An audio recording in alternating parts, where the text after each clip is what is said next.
გამარჯობა. ეთერშია გადაცემა აფხაზეთის ურათორიასთან ერთად.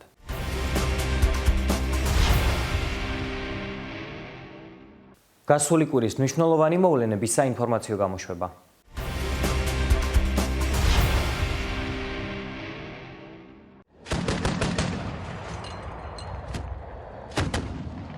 ოკუპირებულ აფხაზეთში მოსკოვის ვანდალური ქმედებები ყოველგვარ ზღვარცდება. რუსეთის საოკუპაციო რეჟიმმა კიდევ ერთი ქართული ისტორიული ძეგლი გაანადგურა. გულრიფშის რაიონის სოფელ წებელდის უძველესი ისტორიული ძეგლი, გვიანი შუა საუკუნეების ნასოფლარი, სამაროვანი და ეკლესიის ნანგრევების სამხედრო პოლიგონის გაფართოებას შეეწირა.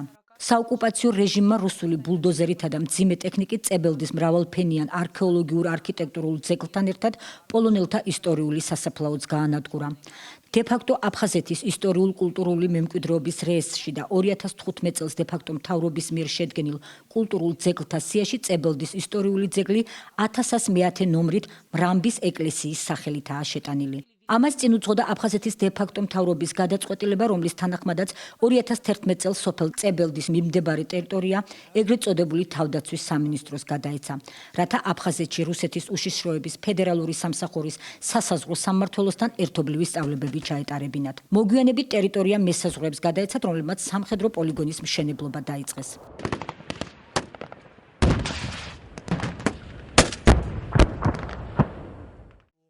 მომხდარით შეშფოთებულია აფხაზური საზოგადოების ნაწილი, სწორედ ადგილობრივი მოსახლეობის დაჟინებული მოთხოვნით ამ დროისთვის სამუშაოები დროებით შეჩერდა, მაგრამ წებელდის ისტორიული ძეგლი და სასაფლაო მიწასთან გასწორებულია. აფხაზური მხარის ინფორმაციით განადგურების საფრთხე წებელდის ისტორიულ არქიტექტურულ ნაკრძალსაც ემუქრება, რომელიც პოლიგონის ახლოს მდებარეობს. რამდენიმე დღეა მომხდარი ფაქტისა და აფხაზური მოსახლეობის პროტესტის შესახებ აფხაზური მედია იუწყება. ადგილობრივი მედიის ინფორმაციით თავდაპირველად განგაში გულირიფშის რაიონული სათათბიროს დეპუტატმა და სოფელ წებელდის ადმინისტრაციის უფროსმა ატეხეს, რასაც მოყვა დე-ფაქტო რესპუბლიკის კულტურის სამინისტროს უარყოფითი რეაქციაც. შედეგად პოლიგონის უფროსის ვიქტორ გრიშჩენკოს სახელზე აქტი გამოიწერა და ადგილზე სამუშაოები შეჩერდა. როგორც ეგრეთ წოდებული რესპუბლიკის დე-ფაქტო კულტურის მინისტრის მოადგილე ბატალ კობახი აცხადებს, მომხდარს დამამძიმებელი გარემოებაც აქვს. მისი თქმით, უკანონო ნგრევა სადღესასწაულო პერიოდში შემთხვევითი არაა, ის მიზანმიმართულად განხორციელდა. მეტიც ბატალ კობახიას განცხადებით, სოფლის მოსაზღვრე ტერიტორიაზე უკვე დიდი ხანია სამხედრო სწავლებები ტარდება, რაც ადგილობრივებს უამრავ სხვა პრობლემასთან ერთად საფრთხესაც უქმნით. იქ ხშირად იღუპება პირუტყვი, ცხოველებისგან საცხოვრებელი სახლების კედლები იბზარება. მოსახლეობამ არაერთხელ მიმართა რაიონის დე-ფაქტო ხელმძღვანელს, მთავრობას, სამხედროებს, თუმცა უშედეგოდ. წებელდის მრავალსაუკუნოვანი ისტორიული ეკლესიის დანგრევის ფაქტს გმობს ოფიციალური თბილისი. კულტურული მემკვიდრეობის დაცვის ეროვნულ სააგენტოში საოკუპაციო რეჟიმის ამ ვანდალური ქმედებების შესახებ მსოფლიო თანამეგობრობის ინფორმირებაზე და მათი მხრიდან მკვეთრი რეაგირების აუცილებლობაზე საუბრობენ. აფხაზეთში ცვეთ კარგად გახსოვს, რა დაემართა დრანდის ეკლესიას, რა დაემართა ილორის ეკლესიას, როგორ ჩამოანგრიეს ბედიაში ბაგრატ მესამის ფრესკა, იგივე ვითარება არის ცხინვალის რეგიონში და ეს მუდმივად გრძელდება. ჩვენ ძალა არ გაგვაჩნია სხვა თუ არა მივმართოთ მსოფლიო საზოგადოებას, რომ ჩაერთოს მსოფლიო საზოგადოება ამ ვანდალიზმის აღსაკვეთად. ადრეც იყო მიმართვა, რომ ოკუპირებულ ტერიტორიებზე მონიტორინგი ჩატარდეს უცხოელი ექსპერტების თანდასწრებით და კარგი იქნება, რომ ქართველი ექსპერტებიც იყვნენ, რომ ერთხელ და სამუდამოდ კითხვები გაქრეს ამის შესახებ, მაგრამ ამას ვერ მივახციეთ ჩვენ. საქართველოს პრეზიდენტი გიორგი მარგველაშვილი მომხდარ ფაქტთან დაკავშირებით საგანგებო განცხადებას ავრცელებს და საერთაშორისო ორგანიზაციებისგან რუსეთის საოკუპაციო ძალების წინააღმდეგ რეაგირებას ითხოვს. ეს არის შეგნებულად განხორციელებული ვანდალიზმის აქტი, რაც უხეშად არღვევს საერთაშორისო სამართლის ნორმებს, მათ შორის ჰააგის 1954 წლის კონვენციის პირობებს. მივმართავთ საერთაშორისო თანამეგობრობას, იუნესკოს და სხვა საერთაშორისო ორგანიზაციებს, სათანადოდ შეაფასონ რუსეთის ფედერაციის მიერ საქართველოს ტერიტორიაზე განხორციელებული უკანონო ქმედებები და მოახდინონ მათზე შესაბამისი რეაგირება. რუსი ოკუპანტების მიერ აფხაზეთში ეკლესიის დანგრევის ფაქტს გმობს საქართველოს საგარეო საქმეთა სამინისტრო. საქართველოს საგარეო საქმეთა სამინისტრო შეახსენებს რუსეთის ფედერაციას, რომ კულტურული მემკვიდრეობის გამიზნული დაზიანება არ ღვევს საერთაშორისო ჰუმანიტარული სამართლით გათვალისწინებულ ვალდებულებებს.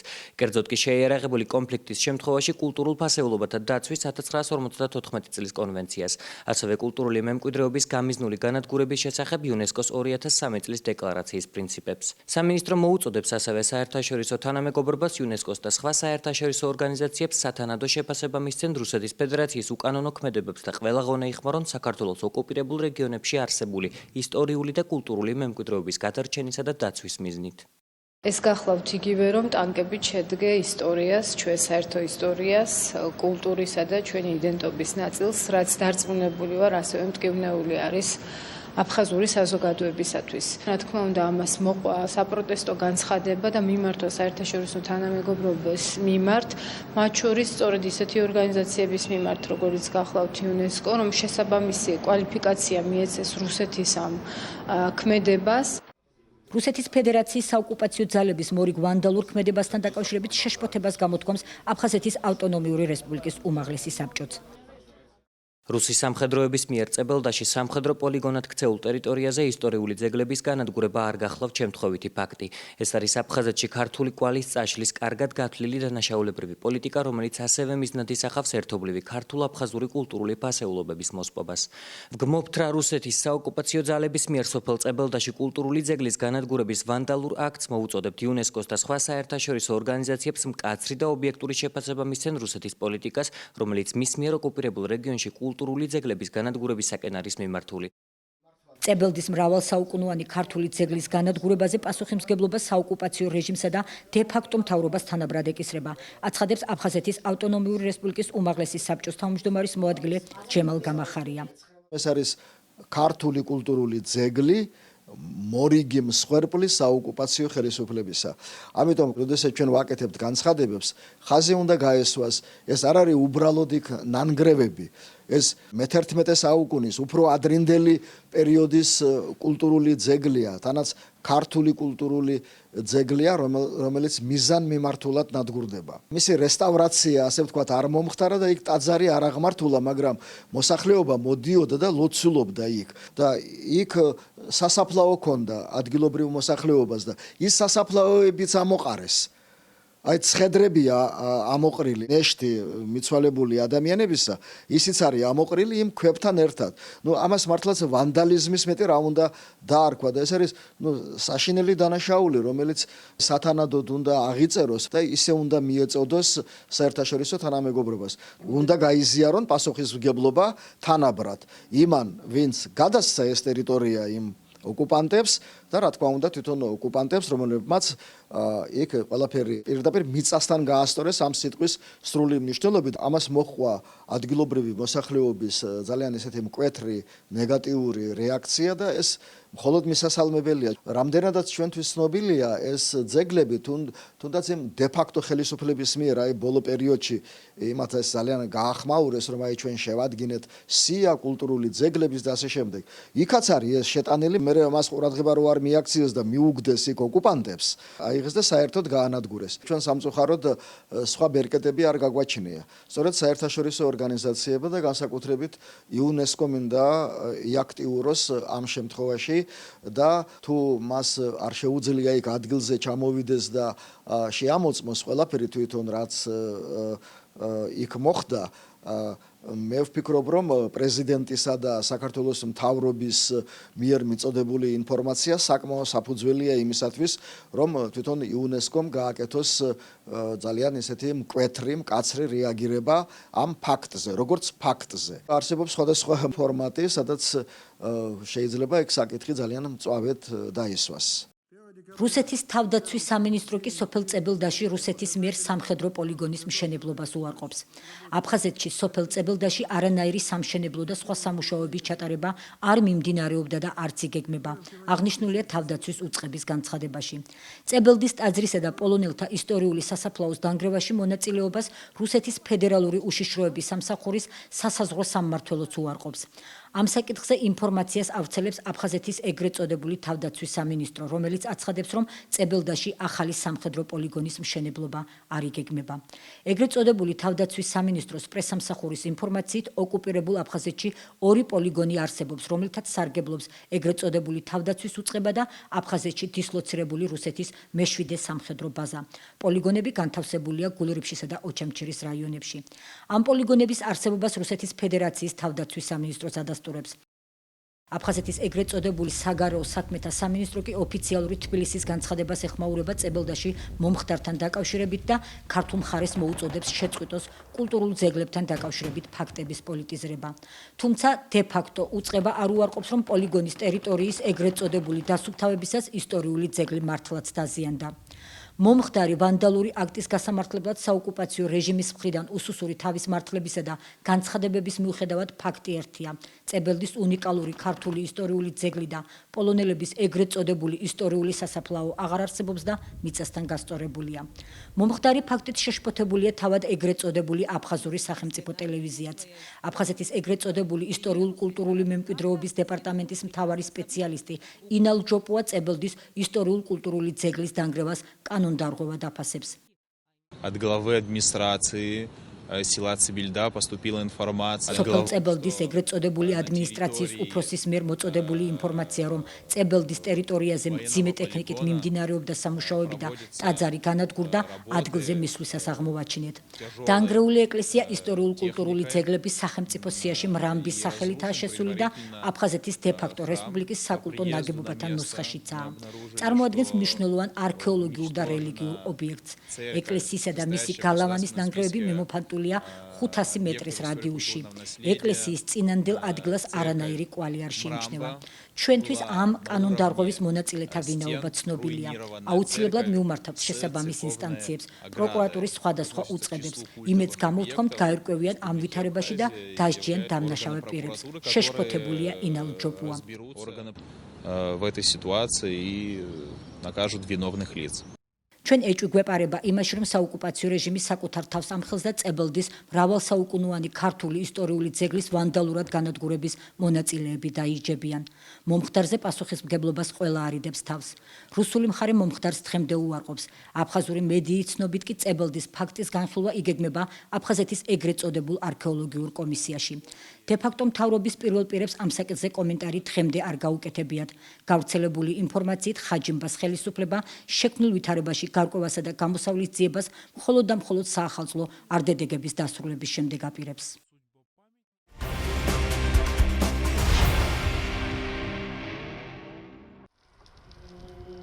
სრულიად საქართველოს კათოლიკოს პატრიარქის, მცხეთა თბილისის მთავარ ეპისკოპოსის, ბიჭვინთისა და ცხუმ-აფხაზეთის მიტროპოლიტის, უწმინდესისა და უნეტარესის ილია მეორის ლოცვა-კურთხევით ანა პოლიტკოვსკაიას ქუჩის 30 ნომერში ახალი ტაძარი აიგება. ეკლესია წმინდა ვასილისკოსა და იოანე ოქროპირის სახელობის იქნება, რომლის საძირკველი გორისა და ატენის მიტროპოლიტმა მეუფე ანდრიამ აკურთხა.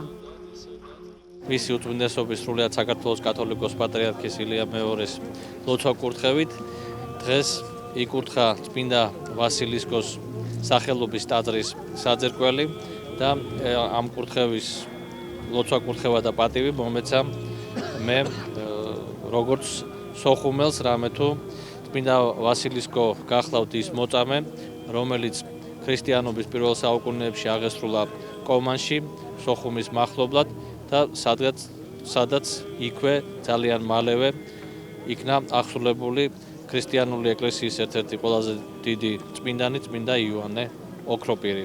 გვჯერა, რომ ამ ტაძრის აღშენებით კიდევ უფრო მეტად გაძლიერდება ლოცვა ჩვენი მშობლიური კუთხისათვის და ჩვენი გამთლიანება, ჩვენი ქვეყნის გამთლიანება დაჩქარდება ღვთის მადლითა და წყალობით. ბაზილიკის ტიპის ტაძარი, რომელიც წმინდანების სახელზე აშენდება აფხაზეთში, კომანში არსებული ეკლესიის ანალოგი იქნება. წმინდა ვასილისკო მე-4 საუკუნის დასაწყისში ქრისტიანობისთვის ეწამა. მისი მოწამებრივი აღსასრულიდან ზუსტად საუკუნის შემდეგ ანტიოქიიდან კომანში გადასახლებული წმინდა მოწამე იოანე ოქროპირი იგივე ადგილას აღესრულა. ეს არის კიდევ ერთი იმედი იმისა, რომ ჩვენ დავბრუნდებით აფხაზეთში.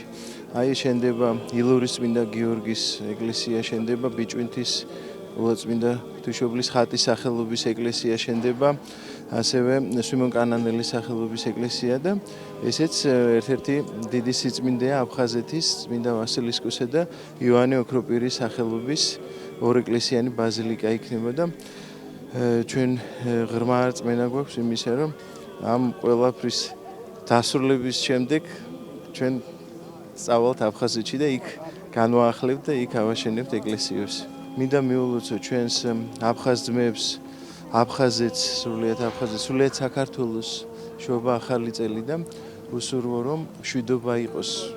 ღმერთმა მოგცეს მიმტევებლობა, მოგცეს სულგრძელება და მოგცეს სიყვარული ურთიერთარს, რათა ერთად ავაშენოთ ჩვენი სახელმწიფო და ღმერთმა დაალოცოს ყოველი აფხაზი, ყოველი ქართველი, ოსი და ყველა ჩვენი ძმა.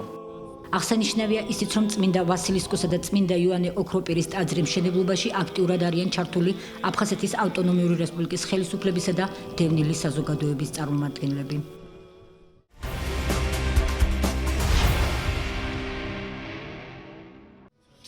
გალის რაიონის საგანმანათლებლო რესურს ცენტრის ინიციატივითა და აფხაზეთის ავტონომიური რესპუბლიკის მთავრობის მხარდაჭერით ვალერი არქანიას სახელობის არტ გალერეაში პროექტის გზავნილები აფხაზეთიდან პრეზენტაცია გაიმართა.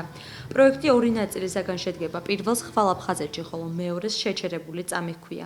ის მოიცავს წერით ნამუშევრებს და ფოტომასალას, რომლის ავტორებიც გალის რაიონის ოკუპირებული ტერიტორიის 31 სკოლის მოსწავლეები არიან. ნამუშევრების ძირითადი თემატიკაა ბრძოლა მშვიდობისა და ერთიანობის. ღონისძიებას გალის რაიონის რესურს ცენტრის აფხაზეთის მთავრობის წარმომადგენლებისა და მოსწავლეების გარდა მოწვეული სტუმრებიც ესწრებოდნენ. მონაწილეებს საჩუქრად სიგელები და წიგნები გადაეცათ. ამასთან ოკუპირებულ ტერიტორიაზე მცხოვრები წარჩინებული 9 მოსწავლე საქართველოს განათლებისა და მეცნიერების სამინისტრომ ლეპტოპებით დააჯილდოვა. დღეს აქ წარმოდგენილია მასალები, მართლაც გზავნილები აფხაზეთიდან. ფაქტიურად ორი მიმართულებაა გაერთიანებული, ერთი გახლავთ თემები, რომელსაც ხვალ აფხაზეთში ეწოდება, მეორე კი შეჩერებული წამი. თითოეულ ბანერზე მოქცეულია ბავშვების მიერ გადაღებული ფოტოები, ეს ბავშვები სწავლობენ გალის რაიონის 31 სხვადასხვა სკოლაში და თემებიც ასევე გამოგზავნილია სხვადასხვა სკოლებიდან. ბევრი რამის შესწავლა შეიძლება მათი თემებიდან, თუ როგორ უნდა ვიბრძოლოთ მშვიდობისათვის და ვფიქრობთ ისინი მომავლის მშვიდობის ელჩები არიან, პატარა ელჩები, რომელთაც მართლაც ძალიან საინტერესო ხედვა აქვს და ყველაფერს გააკეთებენ აფხაზი და ქართველი ხალხის გამთლიანებისათვის. გავეცანიან ბავშვების ნაწერებს და აღრთოვანებული დარგში გაოცებული სასიამოვნოდ, იმიტომ რომ ძალიან სწორი ხედვა აქვთ ურთიერთობების აღდგენის ჩამოყალიბებული ხედვა, როგორ უნდა აღვადგინოთ ეს ურთიერთობები აფხაზებთან, აფხაზ ბავშვებთან და სწორედ ალბათ ეს ცისთაობაა, რომელმაც მართლა ეს ჩატეხილი ხედი შეიძლება აღადგინოს. ეს არის ერთმანეთისკენ გადადგმული ნაბიჯი და მე ვფიქრობ, რომ მართლა 63 წლის განმავლობაში პირველად გამიჩნდა იმედი დაბრუნების, იმიტომ რომ ამ თაობებს იმდენი ცუდი არ აქვს ნანახი, რაც ჩვენ ვნახეთ. ამ თაობებს მიმტევებლობის უნარი უფრო მეტიც აქვს. შესაბამისად, ამ პროექტების განხორციელება შეიძლება აფხაზ ბავშვებთან ერთადაც სამომავლოდ ურთიერთობების დახვეწისა და რეგულირების საქმეში ალბათ მნიშვნელოვანი წვლილი იქნება. ბავშვებმა, რომლებიც არიან ოკუპირებული გალის სკოლის მოსწავლეები, წარმოაჩინეს თავის სულისკვეთება, თავისი აზრები, როგორ უნდა მოხდეს შერიგება, როგორ არ ჩაუქრათ მათ იმედის ნაპერწკალი შერიგებისა, მთელი საქართველოს გამთლიანებისა. ამ ბავშვებს მინდა დიდი მადლობა ვუთხრა მათ პედაგოგებს, მათ მშობლებს, რომ მათში არის შენარჩუნებული ქართული ენის უსაზრო სიყვარული, ქართული ენის უბადლო ცოდნა და ლიტერატურული ნაწარმოებების არაჩვეულებრივად ცოდნა. იმ პირობებში, როდესაც მათ ართვევენ პიროვნულ თავისუფლებას, ართვევენ უფლებას მშობლიურ ენაზე მიიღონ სწავლა-განათლება, ისინი იმედიანად უყურებენ ქართული სახელმწიფოებრიობის აღდგენას და ქართული ტერიტორიების ქართულ სივრცეში დაბრუნებას.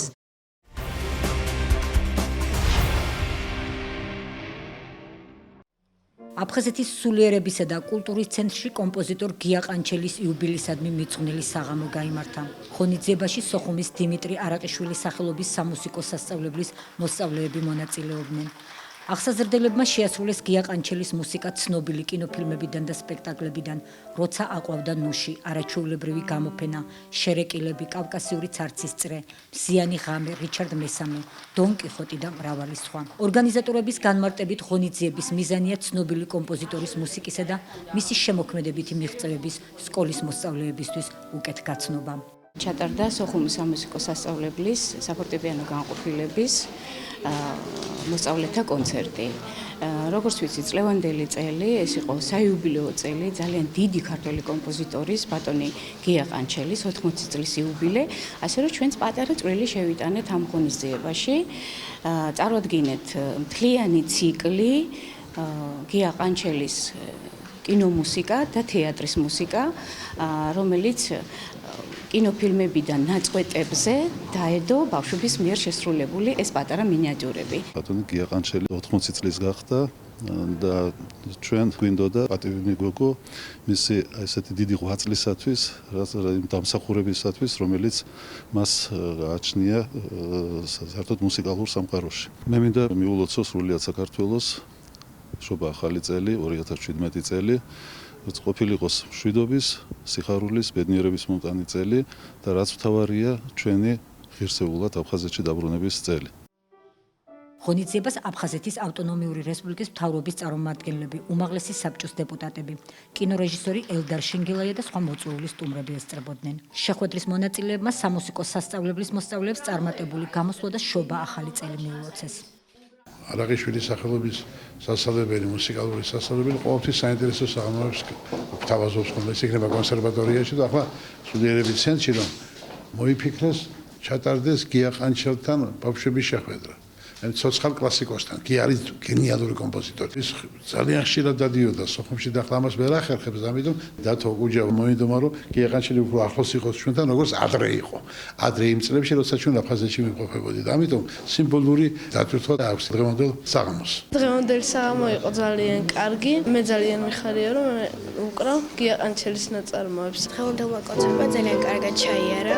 უკრავდი გია ყანჩელის კინოფილმებიდან ნაწარმოებებს, ეს იყო შერეკილებიდან და არ დაიდარდო.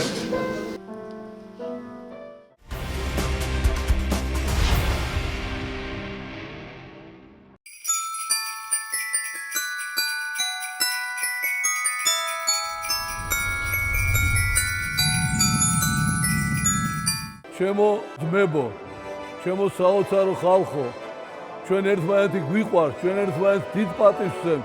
ჩვენ უნდა გავერთიანდეთ, ჩვენ უნდა ვიყოთ ერთად და 2017 წელი ბედნიერი წელი ყოფილიყოს. ყველაფრის სიკეთის წელი ყოფილიყოს, ყველგან ყოფილიყოს მშვიდობა. ჩვენ ერთმანეთის გარეშე არ შეიძლება ჩვენ რომ ვიცხოვროთ, ჩვენ ერთად და ერთად უნდა ვიყოთ ყოველთვის. კიდევ ერთხელ გილოცავთ 2017 წელს იყავით ბედნიერები, იყავით ჯანმრთელები და იყავით გახარებულები.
ჩვენი გადამღები ჯგუფი საახალწლო ომის ვეტერანის ჯანდრი უბირიას ოჯახს ესტუმრა.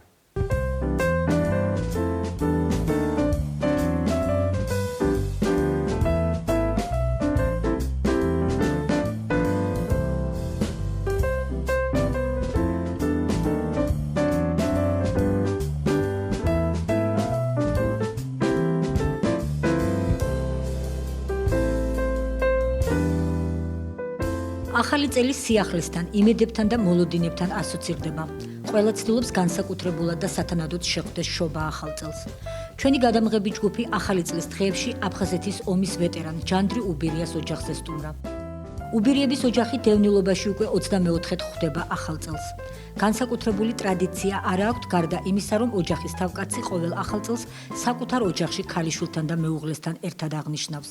ესეთი ერთგვარი ტრადიცია გვაქვს, რომ კი არის სხვადასხვა ადგილებში მოპატიჟებები რაღაცა, მაგრამ არა 31 და საერთოდ ახალი წელი ოჯახში შენ საყვარელ ადამიანებთან ერთად, უშუალოდ ოჯახთან ერთად უნდა შეხვდე. ტრადიციული რაც არის ჩვენი აფხაზეთის, ყველაფერი ტრადიციულად ბუნებრივია და მე აღმოსავლეთის ელემენტების ემატება ცოტათი ხოლმე. ასე ვარ მიჩვეული პატარაობიდან, რომ სულ მშობლებთან ერთად უნდა შეხვდე ახალ წელს. მიმაჩნია, რომ ეს არის ყველაზე მთავარი, რომ მე კი შეიძლება სადმე გახვიდე მეგობრებთან ერთად, იქ სტუმრად, მაგრამ მე მიმაჩნია, რომ ახალი წელი უნდა გაატარო შენს ოჯახთან ერთად და შენ საყვარელ ადამიანებთან ერთად.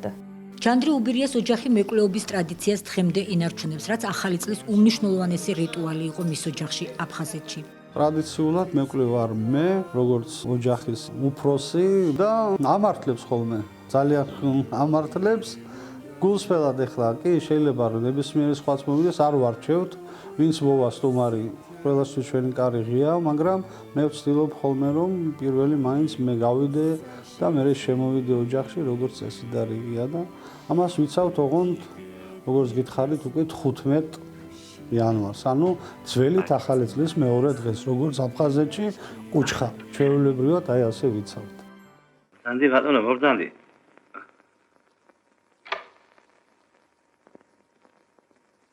ტექსტი თქვი კაცო, ტექსტი. მალე.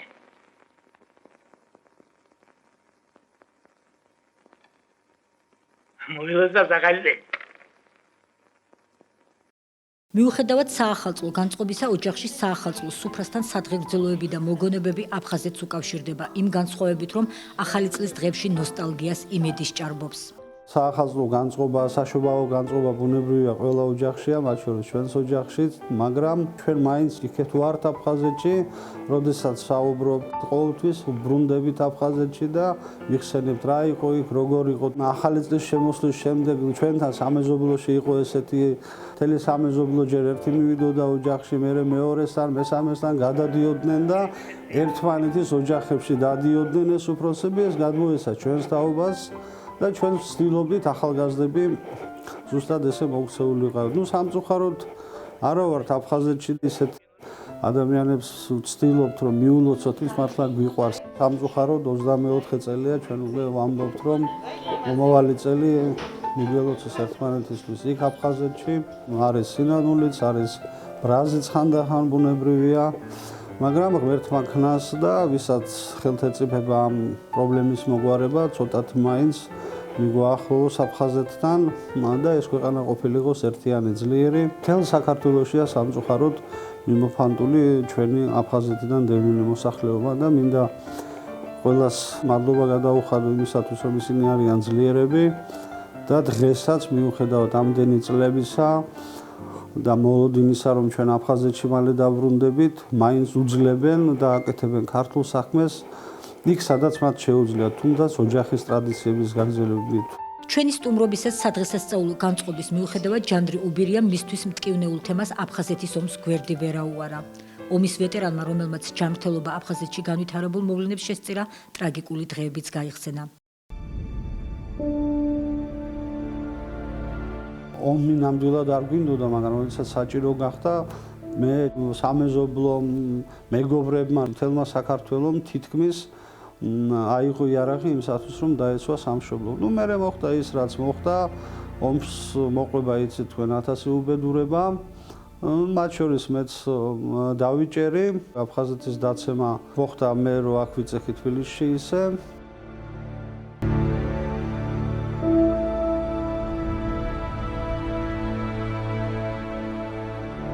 დაბომბვის პერიოდში, როდესაც 93-ში განახდა ეს ყველაფერი, ზუსტად ორი დღის მერე ვუყურებ ტელევიზორში და დავინახე ჩემი ეზო.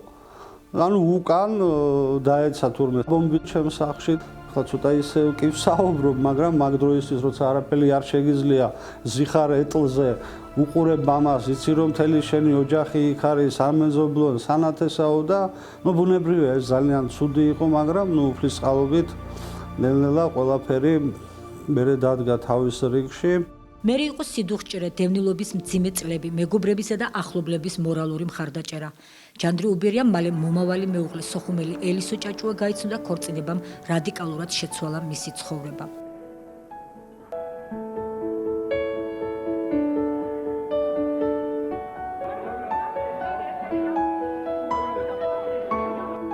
ის რომ გადმოვედი თბილისში სასტუმრო აჭარაში, მთელ საქართველოს უჭირდა, მიუხედავად ამისა, მე მინდა გითხრათ, რომ ფსიქოლოგიური და მორალური მხარდაჭერა მაშინ ყველაზე მთავარი, რასაც მე ბუნებრივია ჩემი მეგობრებიდან ვგრძნობდი და განსაკუთრებით მინდა გამოვყო გელა ჯობავა, ის სოჩამჭირელია, რომელიც შემთხვევით გავიცანი იქვე სასტუმრო აჭარაში. წარმოიდგინეთ, ყოველ დღე მაშინ ლიფტის პრობლემა, შუქის პრობლემა იყო და წამომიკიდებდა ესე ზურგზე, ჯერ ეტლს ჩაიტანდა, მე ჩამიყვანდა, საღამოს სეირნობდით. მათ შორის თენგოშონია, ნუგზარშონია, ძალიან ბევრი ხა არ მინდა ვინმე გამომრჩეს, მაგრამ ყველა ცდილობდა რომ მარტო არ ყოფილიყავი, მიუხედავად აი ამ ყველაფრისა. და აი იქ უკვე სასტუმროში გავიცანი ელისო, შეგვიყვარდა ერთმანეთი და 96 წლის მარტის თვეში მოხდა ჩვენი დაოჯახება და ამის მერე წავიდა ცხოვრება ცოტა უფრო სხვა მიმართულებით, უფრო იმედი მოგეცა ადამიანს, უფრო მეტი პასუხისგებლობაც არის, უფრო სხვანაირად უყურებ ბუნებრივია ყველაფერს და აი სიმართლე გითხრათ, სანამ ამ ნაბიჯს გადავდგანდი, კი მქონდა რაღაცა ის ბარიერივით. ბუნებრივია ამაში ძალიან დიდი როლი ითამაშა თვითონ ელისომაც. მე მეამაყება რომ ასეთი მეუღლე მყავს გვერდში. როცა ეს სიტუაციაში ხარ, ყველაზე კარგად შეგიძლია ადამიანის გამოცნობა, რო უყურებ თვალებში, იქ მის გულში რას ფიქრობს, იმას ხედავ. აქვე აუცილებლად უნდა ვთქვა, რომ პირველი მაგალითი, როდესაც საავადმყოფოში ვიწექი, ჩემთვის იყო მარისიევი, იყო ერთი მფრინავი, რომელმაც ორივე კიდური დაკარგა და მე თვითმფრინავზეც იფრინა, ეს მეორე მსოფლიო ომზე საუბარი, იმის მერე იცეკვა კიდევაც და სულ ვფიქრობდი ჩემში, ხო შეძლო ერთმა ადამიანმა, რატო არ უნდა შევძლო მე და იმიტომ კი არა, მე ესეთი მაგარი ვარ. უბრალოდ უფალმა მომცა იმის ზალა და მისი წყალობით და მისი ძალით მართლა ყველაფერი შევძელი მეტნაკლებად დავდექი ფეხზეც, ოჯახით შევქმნით და შეგვეძინა გოგო თამარი, შეგვეძინა 96-ში 25 ნოემბერს. გვაქვს ესეთი ბედნიერი ოჯახი, შემიძლია ვთქვა რომ, იმიტომ რომ მე ამაზე უკეთეს მართლა ვერ უსურვებდი ჩემ თავს, იმიტომ წარმოდგენილიც კი არ მქონდა, აი რაღაც ოცნებებშიც კი არ შემეძლო მეფიქრა, რომ ესე შეიძლება ცხოვრება გაგრძელდეს და განვითარდეს, ცოტა წინ წავიდეს და მე მინდა ყველას უსურვო მართლა რომ აი ეს სიყვარული და ეს უფლის წყალობა ყველას ქონოდეს და უფლის მიმართ ვიყოთ ისე, იმიტომ რომ ყველაფერს რასაც ჩვენ ვაკეთებთ, იმ სიკეთეს რასაც ჩვენ ვთესავთ, ეს აუცილებლად უბრუნდება ადამიანებს და იმიტომ კი არ ვაკეთოთ ეს სიკეთე, რომ ველოდოთ მის დაბრუნება. უბრალოდ უნდა ვთესოთ სიკეთე, უნდა გვიყვარდეს ერთმანეთი, თანადგომა აუცილებელია, მხარში დგომა აუცილებელია, იმიტომ რომ აი ერთმანეთის გატანა რომ არ ყოფილიყო ჩვენ დევნილ მოსახლეობაში, ძალიან ბევრს ბუნებრივია გაგვიჭირდებოდა.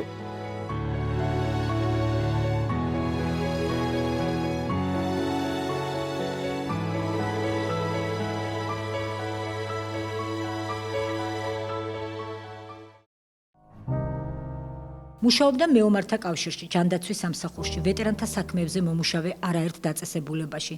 ამჟამად ერთ-ერთ საპასუხისმგებლო თანამდებობაზე ვეტერანთა საქმეების სახელმწიფო სამსახურის დირექტორის მოადგილეა და იმ ადამიანებს ემსახურება, რომლებსაც ყველაზე მეტად სჭირდება მისი თანადგომა და მზრუნველობა. პრობლემები რაც ამ ვეტერანებს აქვს, ჩემთვის ახალი არც ერთი არ არის, იმიტომ წლების განმავლობაში ჩვენ მუშაობდით მაგ თემებზე და ვცდილობდით შესაბამისი კანონებით შეგვექმნა და არაერთი კანონი მაშინ შეიქმნა ჩვენთან ერთად, უშუალოდ ჩვენი მონაწილეობით, ჩვენთან დალხენილი ადამიანი ნაკლებად მოდის. ყველა მოდის სხვადასხვა პრობლემებით და ჩვენი სამსახური ვცდილობს მაქსიმალურად თავისი ბიუჯეტის ფარგლებში ყველაფერი გააკეთოს. იქ არის სამედიცინო მომსახურების პროგრამა იყო უშუალოდ ჩვენ სამსახურში, ასევე იყო პროტეზირების პროგრამა, რასაც აფინანსებს, პლუს ამას იყო ცეგეპატიტის პროგრამა, იქ სადაც თანადაფინანსება იყო საჭირო ჩვენი სამსახური მეტნაკლებად ხელს უწყობს და ვეტერანებს უხდის ამ თანხებს. მართლა გმირები არიან და კიდევ ერთხელ განსაკუთრებით მიულოცავ ვეტერანებს, ომში დაღუპულის ოჯახის წევრებს 2017 წელს ღმერთმა სიკეთე და ბედნიერება მოეტანოს მათი ოჯახებისთვის. მიუხედავად გადატანილისა და განცდილისა, აფხაზეთის ომის ვეტერანი ამბობს, რომ მას აფხაზებთან გასაყოფი არაფერი აქვს. ის დღესაც ურთიერთობს აფხაზებთან და მათი მხრიდან სინანულის გრძნობა კი შერიგების იმედს აძლევს. ჩვენ აფხაზების მიმართ რაღაცა ისეთი ზიზღი, ბრაზი განსაკუთრებული არა გვაქვს, ბუნებრივია. უბრალოდ ვიცით რომ ეს ყველაფერი გააკეთა მესამე ძალამ და სამწუხაროდ ჩვენ ვერ მოვახერხეთ აი ამ ომის გარეშე ეს ყველაფერი მოგვარებულიყო. თუმცა დღესაც არის ურთიერთობები, მინდა გითხრათ, გადმოდიანი. გვაქვს ეს ურთიერთობა იმ ადამიანებსაც, სხვათა შორის, ვინც ერთმანეთის საპირისპირო მხარეს ვიყავით. მიულოცავ გულსფელად იმ გულს გაღმამყოფ აფხაზებს, ქართველებს. მინდა უსურვო ბედნიერი შობა, ახალი წელი. გულსფელად მინდა უთხრა მათ, რომ არც მე და არც ის ჩემი სამეგობრო, ვისთანაც ხშირი შეხებება გვაქვს და ეს არ არის 1 და 2 და 100 ადამიანი არიან ძალიან ბევრი. ჩვენ მტრულად მათ მიმართ, აფხაზების მიმართ განწყობილი არა ვართ. კი, მოხდა, ეხლა ორი ძმას შორისაც ხდება ერთმანეთში გაურკვევლობა, მაგრამ დროა უკვე რომ ჩვენ უფრო დაუახლოვდეთ ერთმანეთს. ის მწარე სიმართლე რაც სათქმელია, შეიძლება უთხრათ ერთმანეთს, მაგრამ ახალი ფურცლიდან დავიწყოთ ცხოვრება, ახალი წელია, სხვა გამოწვევებია, შვილები გვეძდება, ზოგ შვილიშვილები ეძდება და აი ეს ჩვენი რაღაც ტკივილი, ჩვენი ეს პრობლემები არ უნდა გადავცეთ, მაგრამ პირიქით ყველაფერი უნდა გავაკეთოთ იმისათვის, რომ ეს ადამიანები დაახლოვდნენ, იმიტომ რომ ხვალ თუ ზეგ ეს ქვეყანა მაინც იქნება ერთიანი, ყველამ უნდა ვიცხოვროთ ერთიან და ძლიერ თავისუფალ საქართველოში და ამაში რაც მეტ დადებით წილს შევიტანთ ყველა, მეც, აფხაზიც, იქ ცხოვრები ქართველიც არ აქვს მნიშვნელობა. მხოლოდ სიყვარულიდან, მხოლოდ ურთიერთობით, მხოლოდ გაგებით და სწორი მიდგომით შეიძლება ყველა პრობლემის მოგვარება, იმიტომ რომ სხვანაირად შეუძლებელია ეს მოგვარდეს და ის მიწა, ის წყალი, ის ქვა თუ ის მინდორი, ის ხო ჩვენია, ერთიანია, აფხაზიციც არის და ქართველიციც არის, იმიტომ რომ ასე ვიყავით, ერთად გავიზარდეთ და ერთად უნდა გავაგრძელოთ ცხოვრება და ღმერთმა ქნას რომ სულ მოკლე ხანში ყოფილიყოს ეს ყველაფერი.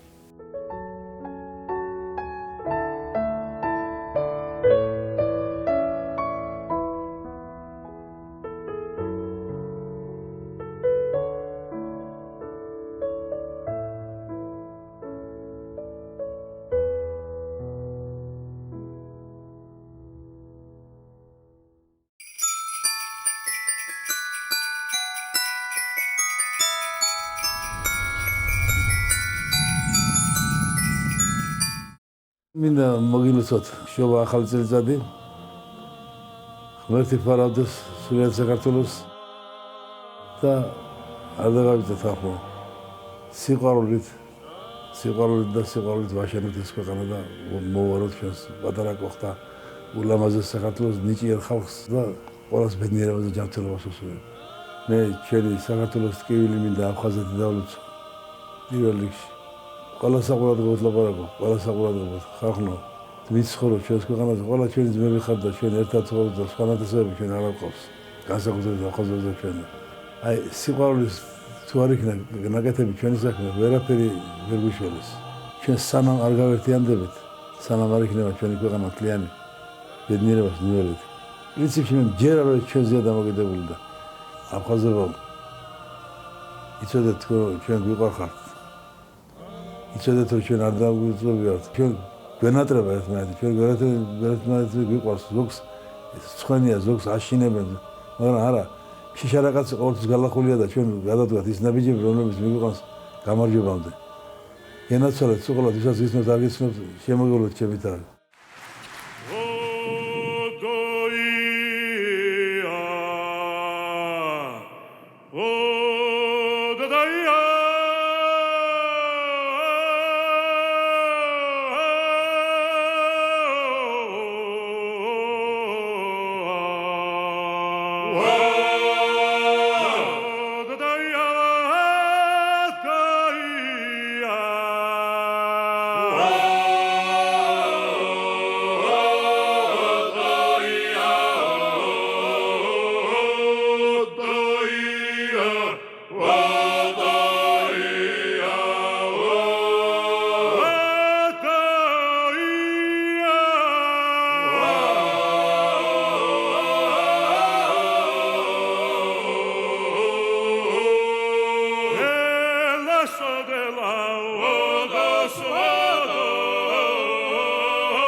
კიდევ ერთხელ გილოცავთ ახალ წელს და შეგახსენებთ, რომ გადაცემა აფხაზეთს აფხაზურ ენაზე ნახავთ სამშაბათს დილის 10 საათზე. ნახვამდის.